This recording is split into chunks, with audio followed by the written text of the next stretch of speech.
నీ కొరకు ప్రభువైన యేసుక్రీస్తు శిలువలో ఎందుకు వేలాడినాడు? నిన్ను శాపంలో నుంచి విడిపించడానికి, తండ్రితో నిన్ను సమాధానపరచడానికి, పాపములను క్షమించడానికి, నిత్య జీవము కలగజేయడానికి, ధర్మశాస్త్ర శాపం నుండి విడిపించడానికి, మరణ భయాల నుండి విడిపించడానికి, ఇట్టి భయాల నుంచి విడిపించడానికే శిలువ.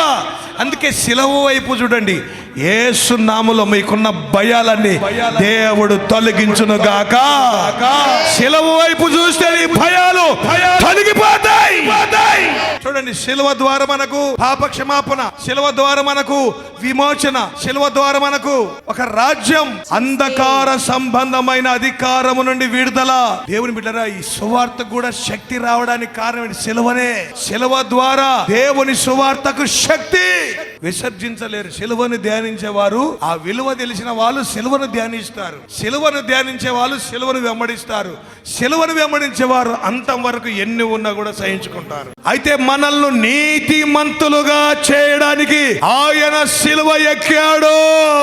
ఇది దేవుని శక్తి. దేవునికి స్తోత్రం, మహిమ కలుగును గాక.